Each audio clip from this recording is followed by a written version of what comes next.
The reading of my father's will was exactly as I had imagined it would be: somber, formal, and painfully predictable.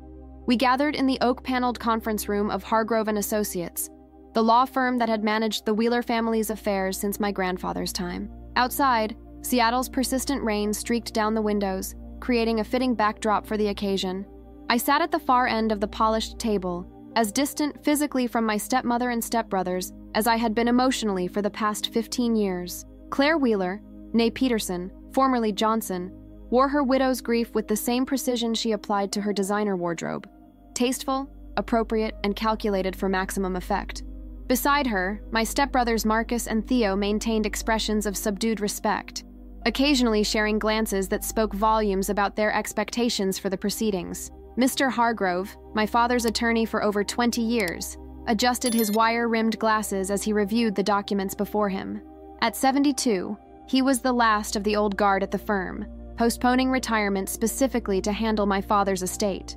His presence provided a thread of continuity to the father I had once known, before Claire had entered our lives when I was 17, before the arguments about college choices and career paths, before the gradual silence that had eventually stretched into years of minimal contact. "Thank you all for coming," Mr. Hargrove began, his voice carrying the practiced gravity of someone who had delivered both fortunes and disappointments to countless families. "As you know, we're here to discuss the last will and testament of Jonathan Wheeler. My father had built Wheeler Developments from a small residential construction company into one of the largest commercial real estate developers in the Pacific Northwest. His fortune, conservatively estimated at over $80 million, had been accumulated through equal measures of vision, persistence, and calculated risk, qualities I had apparently failed to inherit to his satisfaction. As Mr. Hargrove began reading through the formal opening of the will, I studied the family portrait hanging on the wall behind him. My father and Claire, Marcus and Theo flanking them in matching suits, all smiling with corporate perfection. I had declined to participate in that photo session 5 years ago, citing work commitments in Chicago, where I'd established my modest architectural practice. The truth was simpler. I had tired of performing family harmony for public consumption. "Now, regarding the distribution of assets," Mr. Hargrove continued, drawing my attention back to the matter at hand. He looked up, his eyes moving methodically around the table before settling briefly on me. Then, unexpectedly, he smiled, a small, enigmatic expression that seemed out of place in the somber proceedings. "Jonathan has made the following provisions. The distribution proceeded exactly as I had anticipated. Claire received the family home in Medina with its sweeping views of Lake Washington, along with a substantial cash bequest and my father's collection of classic cars. Marcus and Theo were each granted ownership stakes in Wheeler Development's most profitable subsidiary companies, strategic positions that would secure their financial futures while maintaining the family's control of the business empire. My name was mentioned only in connection with a modest trust fund established years ago, the same one that had funded my education and provided quarterly payments too small to support me, but large enough to remind me of my connection to Wheeler money. No additional bequest, no ownership stake, no personal items of significance. Just the continuation of the financial tether that had neither sustained nor fully released me. I maintained a neutral expression, determined not to give Claire the satisfaction of witnessing disappointment. Our relationship had deteriorated from initial awkward politeness to thinly veiled hostility during my final year of high school, culminating in my departure for college a semester early. My father had seemed genuinely bewildered by the tension between us, unwilling or unable to recognize the systematic way Claire had worked to redefine our family with herself at its center, and me increasingly at its margins. "That concludes the formal distributions specified in the will," Mr. Hargrove announced, closing the leather portfolio that contained the document. Claire nodded with appropriate solemnity, while Marcus and Theo exchanged another of their communicative glances, satisfaction tempered by professional restraint. "However," the attorney continued, reaching into his briefcase, "there is one additional matter." He withdrew a sealed envelope, cream-colored, heavyweight stationery with "Confidential" written across the front in my father's distinctive handwriting. Without explanation or preamble, Mr. Hargrove slid it across the polished table directly to me. Claire's perfectly shaped eyebrows arched in surprise. "What is that, Walter?" "I don't recall Jonathan mentioning any separate documents. This is a private communication, not a testamentary document," Mr. Hargrove replied, his tone courteous but firm. "Jonathan left specific instructions that it be delivered to Emma directly and privately following the will reading." I picked up the envelope, noting its substantial weight and thickness. My father's handwriting triggered an unexpected surge of emotion. I had received so few personal communications from him in recent years, our interactions reduced to brief phone calls on birthdays and holidays, each of us reciting sanitized versions of our lives across the growing divide. Surely anything relevant to the estate should be disclosed to all beneficiaries? Claire pressed, her practiced smile not quite concealing her displeasure. I assure you, Claire, all material aspects of the estate have been properly addressed in the will itself, Mr. Hargrove responded. This is a personal matter between Jonathan and his daughter. The emphasis he placed on the last word, subtle but unmistakable, caused a flush of color to rise on Claire's cheeks. Throughout their 15-year marriage, she had worked diligently to reconstruct the Wheeler family narrative with herself as the central maternal figure, and Marcus and Theo as the worthy sons, gradually relegating me to the role of peripheral relation rather than direct descendant. Well, she said, recovering quickly, we should respect Jonathan's wishes, of course. I just wouldn't want Emma to have incorrect expectations about any aspects of the estate that might have already been legally settled. The concerned tone didn't match the calculating assessment in her eyes as she studied the envelope in my hands. Whatever the contents, Claire clearly hadn't known about them, a fact that immediately elevated their significance in my estimation. If that concludes our business, I said, rising from my chair, I should get back to my hotel. My flight to Chicago leaves early tomorrow. Actually, Marcus interjected, speaking for the first time, we were hoping you might join us for dinner at the house, a family gathering to remember Dad. The invitation was so unexpected that I momentarily struggled to formulate a response. During my brief visits to Seattle over the years, I had stayed in hotels rather than the family home, seeing my father for lunches or occasional dinners at restaurants, never rejoining the household tableau that existed without me. That's thoughtful, I managed finally, but I have some work to finish before my flight. The dinner's already arranged, Theo added. Dad's favorite from Canlis, delivered to the house. He would have wanted you there, Emma. The invocation of my father's wishes, a tactic Claire had perfected over the years, nearly triggered my automatic refusal. But something in Theo's expression seemed genuinely conciliatory rather than manipulative. Perhaps my father's death had affected us all in ways we hadn't fully processed. I'll think about it, I conceded, tucking the mysterious envelope into my bag. I'll let you know. As I left the conference room, I felt the weight of their collective gaze. Claire's suspicious, Marcus's calculating, Theo's unexpectedly earnest, and most intriguingly, Mr. Hargrove's quietly satisfied, as if a plan long in motion had advanced exactly as anticipated. The lobby of the Four Seasons offered a quiet corner where I could examine the envelope away from curious eyes. I ordered a coffee and found a secluded seating area overlooking Elliott Bay, where container ships moved with ponderous dignity through the gray waters. The envelope wasn't sealed with wax or secured beyond a simple adhesive closure. No dramatic safeguards, just my name and confidential, in my father's bold handwriting. Inside was a letter on his personal stationery and a smaller sealed envelope with, "After reading the letter," written on the front. I unfolded the letter, recognizing the stationery he had used for important correspondence throughout my childhood. Heavy cream paper with Jonathan D. Wheeler, embossed at the top in simple navy lettering. Emma, if Walter has followed my instructions, you're reading this shortly after the formal will reading, likely feeling confused and perhaps hurt by the seemingly minimal provisions I've made for you in my estate plan. First, let me say what I should have said more often in recent years. I love you. I have always been proud of you, even when I struggled to understand or support the choices you've made.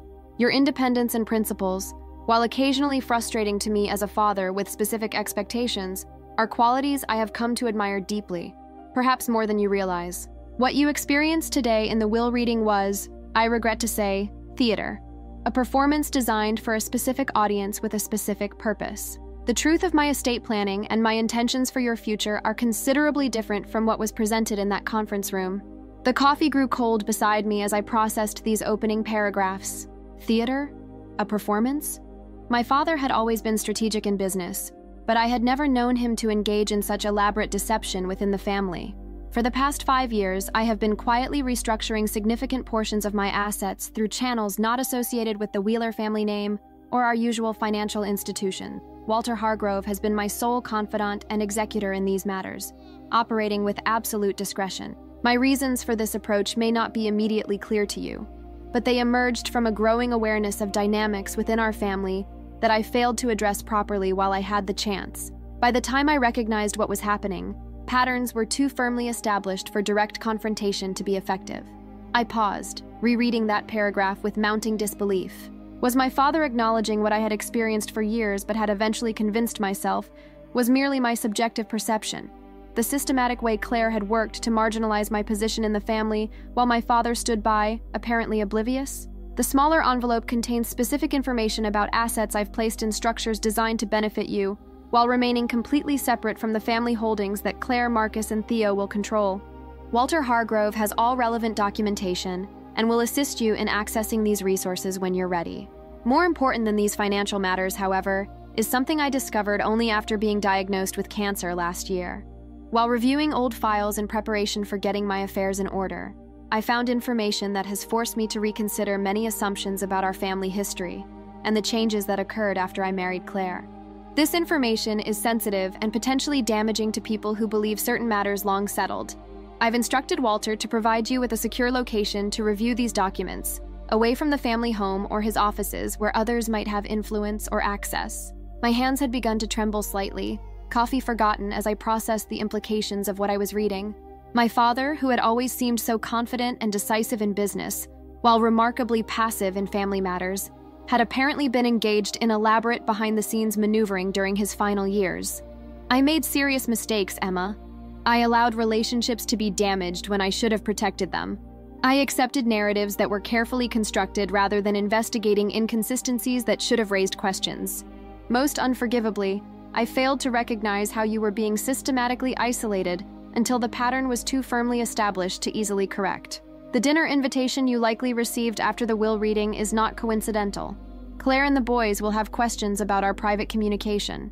They will attempt to discover its contents through various approaches: concern for your well-being, family unity in a time of grief, perhaps eventually more direct methods if subtlety fails. I recommend accepting the invitation, maintaining the impression that our private communication was of a personal, sentimental nature, rather than anything that affects material interests. This may seem unnecessarily theatrical, but I have reasons for suggesting this approach that will become clear once you've reviewed the additional documents Walter will provide.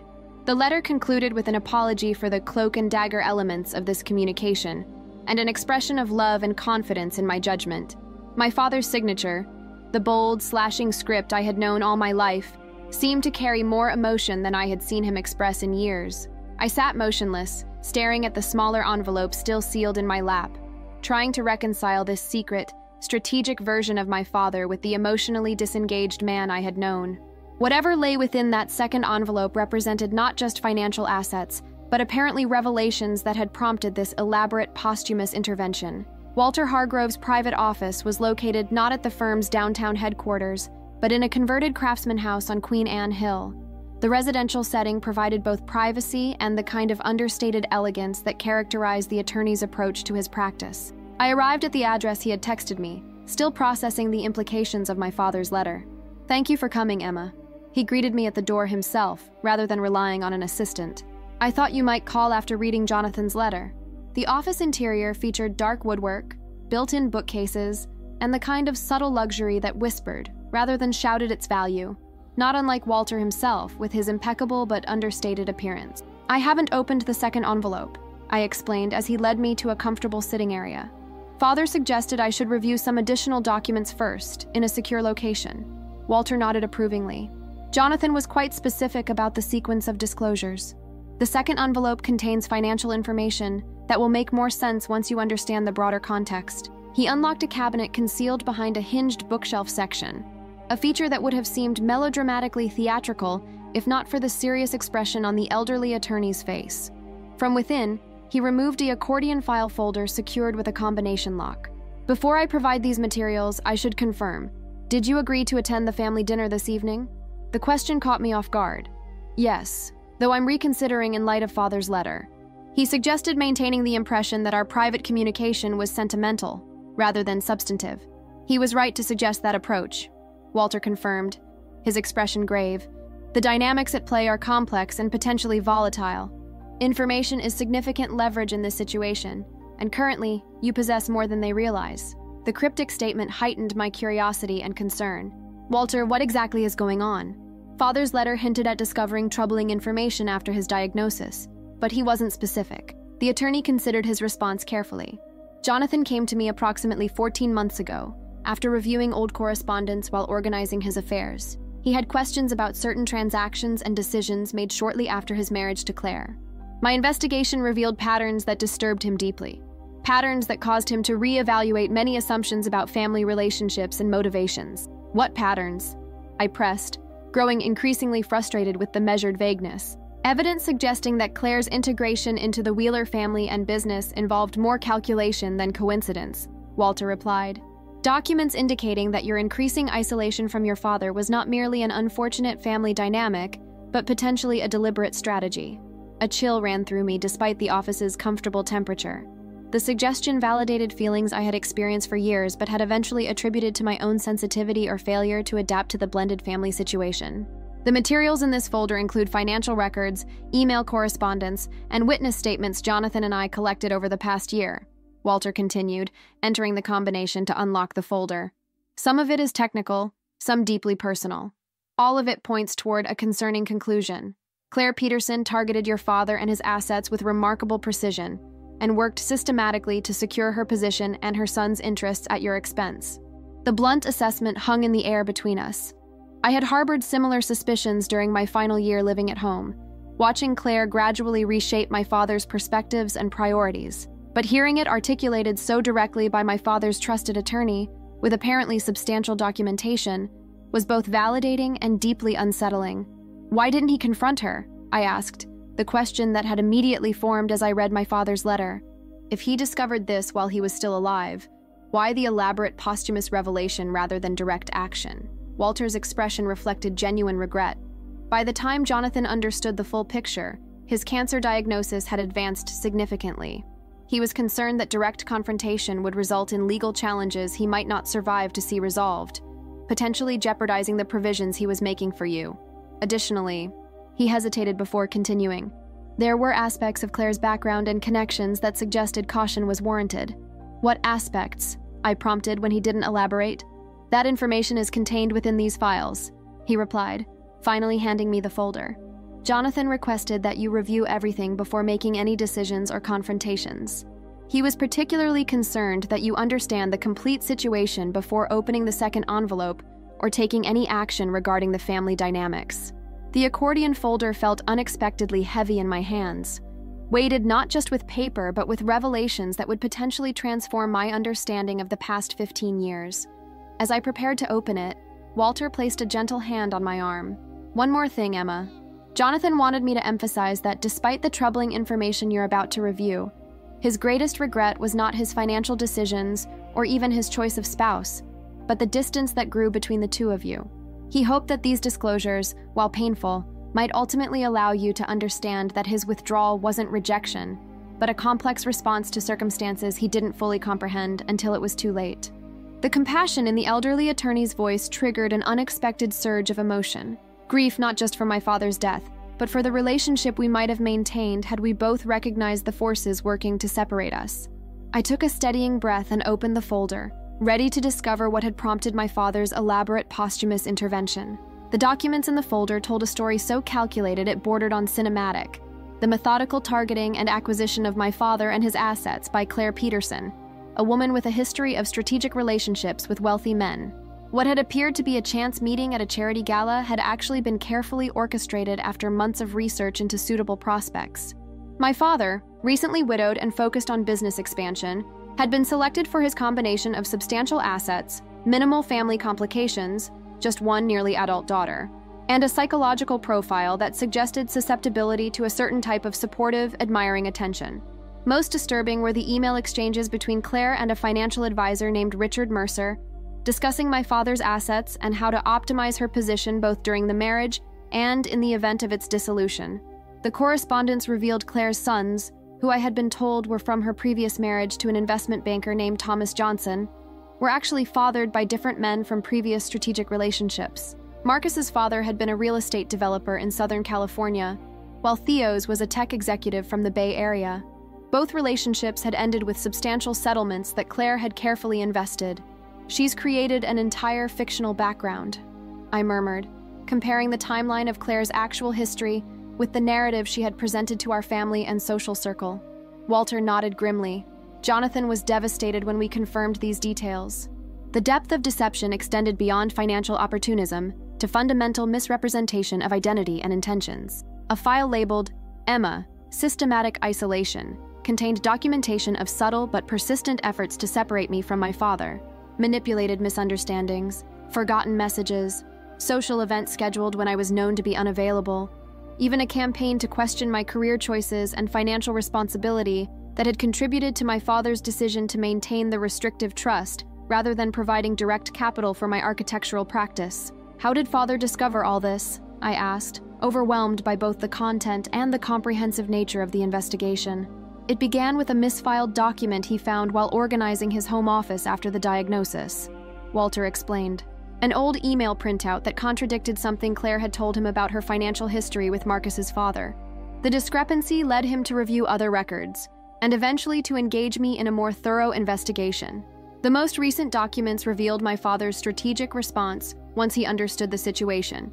The quiet restructuring of assets through entities Claire didn't know about or couldn't access.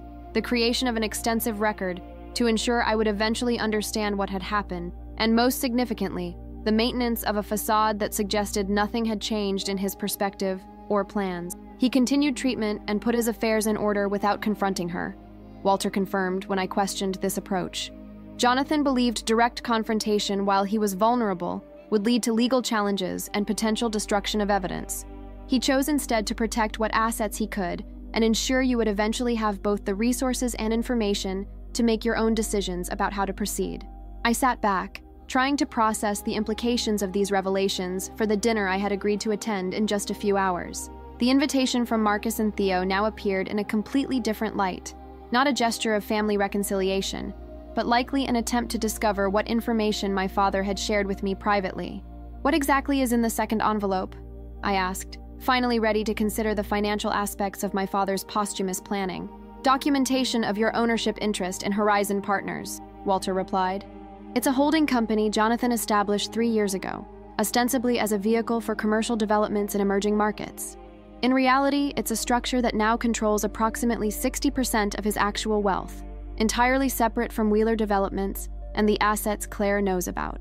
The percentage was staggering, far beyond the modest trust fund mentioned in the will. How did he manage to transfer that much without raising questions? Carefully and gradually, Walter explained, using business opportunities that appeared to fail or require capital infusions when they were actually being redirected. The paper trail suggests investments that didn't perform as expected, when in reality they were performing exactly as Jonathan intended, moving assets outside the structures Claire monitored. The strategy reflected the business acumen my father had always possessed, now turned toward family protection rather than merely wealth accumulation. I felt a complex mixture of emotions: grief for the relationship we might have had without Claire's interference, anger at the years of manipulation I had experienced, and a surprising sense of validation that my perceptions hadn't been merely subjective after all. What would Father want me to do with this information? I asked finally. Walter considered the question thoughtfully. Jonathan never specified actions he expected you to take. He believed in providing you with both resources and truth, then trusting your judgment about how to proceed. He did, however, suggest that maintaining the appearance of ignorance temporarily might provide strategic advantages while you consider your options. The advice aligned with my father's suggestion about attending the family dinner while keeping the true nature of our private communication confidential. I gathered the documents carefully, returning them to the folder. I should prepare for this evening, I said, glancing at my watch. Would you keep these secure for now? I don't want to risk having them in my hotel room or bringing them anywhere near the house. Walter nodded approvingly. A wise precaution. Jonathan would be pleased with your careful approach. He secured the folder in his hidden cabinet before adding, perhaps now would be an appropriate time to open the second envelope. You'll want to understand your full position before this evening's interactions. I withdrew the smaller envelope from my bag, breaking the seal with steady hands that belied my inner turmoil. Inside was a single document, simple, direct, and transformative, a certificate confirming my ownership of Horizon Partners, the entity that now controlled the majority of my father's true wealth, along with a brief note explaining that Walter had all necessary documentation for me to assume operational control whenever I felt ready. In a single posthumous act, My father had simultaneously protected his legacy from Claire's machinations and provided me with resources that dramatically altered my position in the family power structure, all while maintaining the appearance that nothing had changed. The Wheeler family home in Medina showcased the tasteful opulence that had been Claire's signature contribution to my father's life. The lakefront property had been his before the marriage, but the interior had been comprehensively redesigned under her direction. Cool grays and blues replacing the warmer tones my mother had preferred, contemporary furniture supplanting traditional pieces, and family photographs carefully curated to emphasize the current family configuration rather than earlier history. Marcus greeted me at the door with a warmth that now struck me as performative rather than genuine. "Emma, I'm so glad you could make it. Dad would have wanted us all together tonight." I returned his embrace lightly, the revelations of the afternoon casting every interaction in a different light. Was Marcus fully complicit in his mother's deceptions, or simply a beneficiary unaware of the calculated path that had brought him to this privileged position? The documentation hadn't been entirely clear on the extent of the son's knowledge. The interior of the house was immaculate as always, with subtle touches marking the recent loss. My father's favorite flowers arranged on the entry table, his preferred jazz playing softly in the background. Claire appeared from the kitchen, wearing understated black that somehow managed to be both appropriate for mourning and flattering to her still youthful figure. "Emma, thank you for joining us," she said, kissing the air near my cheek in our usual hollow greeting. "I know your relationship with your father was complicated in recent years, but he would appreciate your being here." The calculated reference to my strained relationship with my father, a strain I now understood had been methodically engineered rather than naturally occurring, nearly prompted me to abandon the measured approach Walter had advised. I maintained my composure with effort, reminding myself that information and timing were critical advantages I shouldn't squander through emotional reaction. "It seemed important to be with family tonight," I replied, the word family feeling strange on my tongue given what I now knew about the carefully constructed fiction our household had become. Theo emerged from my father's study, a room I had once known intimately, but had rarely entered in recent years. "Hey, Emma, can I get you a drink? Dad's favorite scotch is already open. Just sparkling water for now," I answered, conscious of the need to maintain absolute clarity during this performance. I'm still jet-lagged from the flight out. The dinner that followed was an exercise in multi-layered communication. On the surface, we shared memories of my father, discussed the funeral arrangements scheduled for later that week, and exchanged the kind of careful pleasantries that had characterized our family gatherings for years. Beneath that, I observed the subtle probing questions about my conversation with Walter, the exchanged glances when I mentioned my plans to return to Chicago immediately after the funeral, the careful positioning that had always typified Claire's management of family dynamics. "Walter mentioned you received a private letter from Dad," Marcus said as dessert was served, introducing the topic with practiced casualness. "Anything you'd like to share with us? Sometimes it helps to talk about these things together." I had prepared for this inevitable inquiry, crafting a response that revealed nothing while appearing open. It was mostly personal reflections, regrets about our limited time together in recent years, some memories from when I was younger. Very much like Dad to put those thoughts in writing rather than expressing them directly. Claire studied me over the rim of her wine glass. "Nothing about business matters or the estate?" Walter was rather mysterious about that envelope. "Just personal sentiments," I maintained, meeting her gaze with a neutral expression that offered nothing beyond my words. I think Father knew the formal will had addressed everything else. A barely perceptible tightening around her eyes suggested Claire wasn't entirely convinced by my response, but she shifted tactics smoothly. "Well, I'm glad he took that opportunity to provide some closure. Your relationship had become so distant, which always troubled him." The masterful way she positioned herself as concerned while simultaneously reinforcing the narrative of my estrangement from my father was exactly the kind of subtle manipulation documented in Walter's files. Recognizing the technique now made it easier to maintain my composed facade despite my internal reaction. As the evening progressed, I found myself studying Marcus and Theo with new perspective. Physical resemblances I had previously attributed to their father, Thomas Johnson, the investment banker who supposedly died when they were young, now revealed connections to the different men documented in Walter's files. Marcus had the lean build and sharp features of the California developer, while Theo's thoughtful expressions and technical interests aligned with his actual Silicon Valley parentage. Had they always known the truth about their origins? Were they active participants in Claire's strategic approach to relationship building? or simply beneficiaries raised to maximize advantages without questioning their foundations. The documentation hadn't fully clarified their level of awareness or involvement, an ambiguity that complicated my assessment of how to proceed. After coffee, Claire suggested we move to the living room to look through some family photographs she had gathered for the funeral display. As we settled into the carefully arranged seating, I noticed Theo watching me with an expression I couldn't quite interpret, something between assessment and uncertainty that didn't match his usual confident demeanor. "Emma," he said quietly while Claire and Marcus discussed photograph options across the room, "I'd like to talk with you privately before you leave. There are some things about Dad's business decisions in the past few years that seem inconsistent. I thought you might have insights." The unexpected overture suggested either a genuine concern or a more sophisticated approach to information gathering than Marcus's direct questioning. Either way, it offered a potential opening to assess whether Theo might be approached separately from the united front Claire had always maintained. "Of course," I replied, matching his quiet tone. "Perhaps tomorrow? I have some errands in the morning, but I could meet you for coffee afterward." He nodded, seeming relieved at my agreement. "Perfect. Text me when you're free and we can coordinate." As the evening concluded and I prepared to leave, Claire embraced me with the perfect balance of emotional connection and dignified restraint, a performance honed through years of navigating social expectations. "We should discuss the eulogy for the service," she said. "As his only child, people will expect you to speak."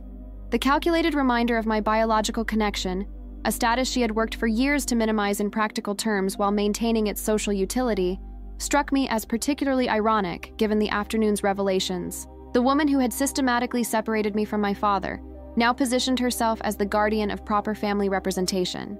"I'll work on something appropriate," I assured her, the double meaning of my words providing private satisfaction amid the continued performance. Driving back to my hotel through the rain-slicked streets, I considered the dinner's subtle dynamics with the clarity that comes from new information and perspective.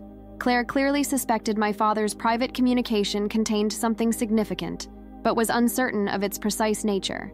Marcus appeared to be functioning primarily as her proxy, while Theo potentially harbored questions of his own about recent business developments. The second envelope in my bag, the documentation of my ownership of Horizon Partners, and thus control of the majority of my father's actual wealth, represented a reversal of fortune so complete it was almost dizzying to contemplate. The question remaining was how and when to reveal this transformation, and to what purpose. Theo was waiting at the corner table of Slate Coffee when I arrived the following morning, his attention focused on his laptop screen with the concentrated expression I recognized from family gatherings where business matters inevitably dominated conversation.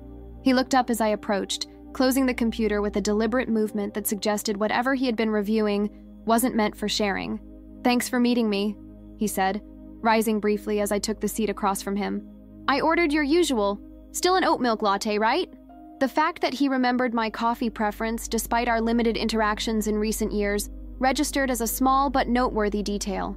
Either Theo was more observant than I had given him credit for, or he had made a point of preparing for this conversation.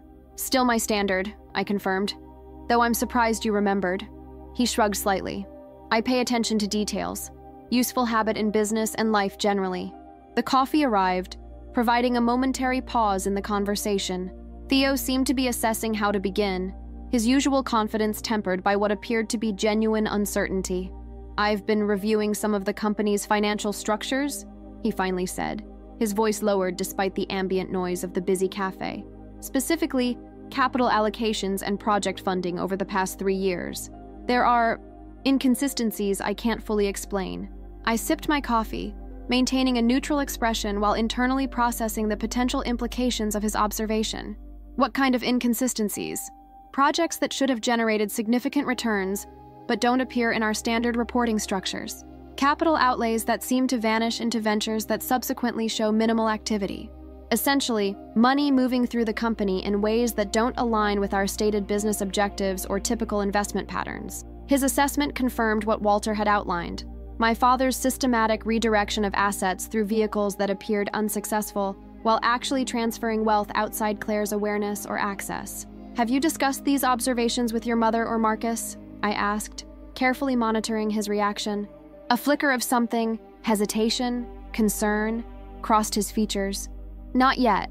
Marcus focuses primarily on the residential development division, so these commercial structures aren't really his area. And Mom, He paused, choosing his words deliberately. Mom has been focused on Dad's health and now the funeral arrangements. It didn't seem the right time to raise complex business questions. The explanation was reasonable on its face, but didn't fully account for his decision to approach me instead. The family member supposedly least involved in business operations. I decided to press this point directly. Why bring these observations to me, Theo? I'm not involved in Wheeler developments. Dad made that clear years ago when he established my trust, rather than providing capital for my architectural practice. Theo studied me for a moment before responding, his expression suggesting internal calculation. Because these irregularities began shortly after your last major argument with Dad about your career path, the timing seems potentially significant. The observation was unexpectedly perceptive. My final serious confrontation with my father had indeed occurred approximately 3 years ago. Around the same time, he had established Horizon Partners as the vehicle for his asset restructuring. What exactly are you suggesting? I asked, maintaining my composed exterior while reassessing Theo's potential role in the family dynamics. He leaned forward slightly, lowering his voice further. I think Dad may have been operating with a different strategy than the one he presented to the family and the company, and I think that strategy might relate to you in ways that aren't reflected in the formal will. The directness of his assessment suggested either remarkable business intuition or prior knowledge I hadn't accounted for. I took another sip of my latte, buying time to consider my response. That's an interesting theory, I finally said. What makes you think it might involve me specifically? Because I found your name in connection with an entity called Horizon Partners. He delivered this revelation calmly, watching for my reaction. It's buried in subsidiary documentation, not immediately obvious unless you're specifically looking for patterns in the capital flows. The disclosure changed the calculation entirely. Theo had already discovered at least part of what my father had arranged, information that would inevitably reach Claire once Theo shared his findings. The question was whether his approach to me represented genuine separate inquiry or a more sophisticated information-gathering strategy than the previous evening's direct questioning. I made a split-second decision to test his positioning with partial disclosure. The private letter from Father included information about Horizon Partners. I acknowledged. He established it as a separate investment vehicle with my involvement, though I wasn't aware of the full extent of its activities. Theo nodded slowly, processing this confirmation. That explains some of what I've found, but not everything. The capital redirected through various structures exceeds typical investment diversification. It's substantial enough to represent strategic repositioning rather than simply creating opportunities for you, separate from the main company. His assessment was accurate, but still didn't reveal whether he understood the full implications. That Horizon now controlled the majority of my father's actual wealth, fundamentally altering the family power structure Claire had so carefully constructed. What are your intentions regarding this information? I asked directly. Have you discussed Horizon with anyone else? The question seemed to catch him slightly off guard, suggesting he hadn't anticipated such a direct approach. Not yet. I wanted to understand the situation more completely before raising it with Mom or Marcus. Family dynamics being what they are. He left the sentence unfinished, its implications hanging between us. Family dynamics being what they are. The phrasing suggested a level of awareness about Claire's controlling tendencies that aligned with someone who recognized patterns without necessarily knowing their calculated origins. I studied Theo's expression, looking for signs of deception or manipulation, and finding instead what appeared to be genuine uncertainty about how to navigate a complex situation. I think we should continue this conversation somewhere more private, I suggested, making another rapid decision. There are aspects of Father's arrangements that warrant more detailed discussion than a coffee shop allows. Theo agreed immediately, his relief suggesting my response aligned with his hopes for this meeting. As we gathered our things to leave, I sent a quick text to Walter. Meeting with Theo. He's found Horizon connection. Proceeding with partial disclosure to assess positioning. Will update. The attorney's response came almost immediately. Caution advised, but potential opportunity. His awareness predates yours, suggesting independent investigation rather than Claire-directed inquiry. The assessment aligned with my own instincts. Whatever Theo's ultimate loyalties or intentions, his separate investigation into financial irregularities suggested a degree of independent thinking that might prove significant as the full extent of my father's arrangements became known. 3 days later, we gathered at Lakeside Memorial Gardens for my father's funeral. The Seattle weather had cleared temporarily, providing a crisp autumn day with views across Lake Washington toward the Cascade Mountains, a backdrop my father would have appreciated for its combination of natural beauty and real estate value. The ceremony proceeded with the polished dignity Claire had orchestrated, complete with carefully selected music, arrangements of my father's favorite flowers, and a guest list that blended family connections with strategic business relationships.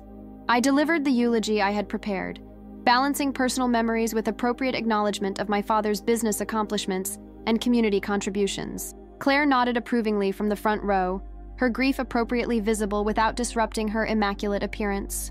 What she couldn't see was the subtle but significant shift that had occurred in the power dynamics surrounding her.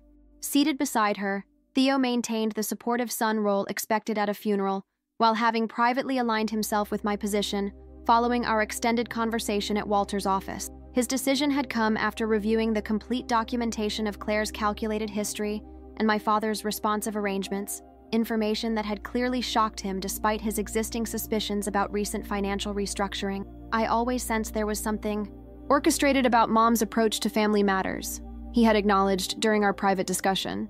But I never imagined the extent of the planning or the fictional background she created. Even Marcus doesn't know the truth about his actual father. Theo's decision to maintain the appearance of family unity, while quietly supporting my assumption of control over Horizon Partners, represented a fracture in the united front Claire had maintained for 15 years. Not a public break, we had both agreed that the funeral and immediate aftermath were not appropriate moments for confrontation, but a significant behind-the-scenes realignment that would become apparent in the weeks to come. As the ceremony concluded and attendees moved toward the reception, Walter approached me with the dignified solemnity appropriate to the occasion. "Everything is in place as we discussed," he murmured, ostensibly offering condolences while actually confirming that the legal notifications regarding Horizon Partners' control of key Wheeler assets had been prepared for delivery immediately following the funeral. I nodded slightly, accepting both the public gesture of comfort and the private confirmation. Claire, observing this exchange from a few yards away while accepting condolences from business associates, couldn't have known that the attorney's brief interaction represented the final confirmation of her carefully constructed world's imminent transformation. The reception at the Wheeler home provided the perfect setting for the subtle transfer of power that was occurring beneath the socially appropriate expressions of grief and remembrance. As guests circulated with plates of catered food and glasses of select wines, I moved through the gathering with new confidence. Not the defensive posture I had maintained during previous family events, but the centered awareness of someone who now understood both history and future possibilities with complete clarity. Claire intercepted me as I was speaking with one of my father's longtime business partners, sliding seamlessly into the conversation with practiced social grace. "Emma has always had her father's eye for design," she told the man, maintaining the family narrative she had crafted, though she chose a different application for those talents. "Actually," I replied with a smile that matched her carefully calculated warmth, "Father and I found more common ground in recent years than many people realized. His vision extended beyond traditional Wheeler developments in ways that will become apparent in the coming weeks." The deliberately ambiguous statement caused a flicker of uncertainty in Claire's expression, a barely perceptible tightening around her eyes that would have been invisible to anyone not specifically watching for it. She recovered quickly, steering the conversation toward safer topics, but the momentary reaction confirmed she sensed something had changed without yet understanding what or how significantly. Later, as the gathering thinned and only family remained, Claire approached me directly, wine glass in hand, an expression calibrated for meaningful connection. "I know we've had our differences over the years," she began, her tone suggesting emotional openness while her eyes remained calculatingly alert. "But I hope Jonathan's passing might provide an opportunity for us to rebuild some bridges. Families should support each other in times like these." The appeal to family connection, from the woman who had systematically worked to sever my relationship with my father, might have triggered anger before I understood the full picture. Now, with complete information and the leverage my father had posthumously provided, I could respond from a position of strength rather than reactive emotion. "I agree completely," I replied, matching her tone of apparent sincerity. "Family relationships should be based on truth and mutual respect. I think we'll have an opportunity for exactly that kind of honest engagement very soon." The deliberate emphasis on truth and honest was subtle, but registered in Claire's slight hesitation before she responded with another socially appropriate platitude. The uncertainty in her usually confident maneuvering suggested she recognized something fundamental had shifted, but couldn't yet identify its nature or extent. As the last guests departed and I prepared to return to my hotel, Theo caught my eye across the room, giving an almost imperceptible nod that confirmed our private understanding remained intact. Whatever Claire's next moves might be, as she discovered the dramatic restructuring of assets and influence my father had engineered, she would no longer be operating with unified family support or complete information advantage. The second envelope my father's lawyer had slid across the table, so simple a gesture yet so transformative in its implications, had not merely transferred financial assets, but had catalyzed a reconfiguration of truth and power within the Wheeler family. The carefully constructed narrative Claire had maintained for 15 years would now be subject to examination and accountability, not through dramatic confrontation, but through the methodical implementation of the structures my father had established. As I drove away from the house that had once been my home, I reflected on the complexity of my father's final communication. Part apology, part explanation, part strategic empowerment. The relationship we might have maintained without Claire's interference could never be recovered, but the truth he had eventually recognized and acted upon provided a different kind of connection. The shared understanding that sometimes the most significant inheritances aren't measured in dollars or property, but in clarity, and the opportunity to rewrite narratives long presented as immutable. The lawyer's smile as he slid that second envelope across the table suddenly made perfect sense. The satisfaction of someone who had helped orchestrate a masterful correction to a lengthy injustice, delivered with precision at exactly the right moment. Whatever unfolded in the coming weeks as Claire confronted the new reality my father had arranged, that moment of perfect timing would remain a fitting tribute to a man who had built his success on recognizing opportunities others missed and acting decisively when they appeared.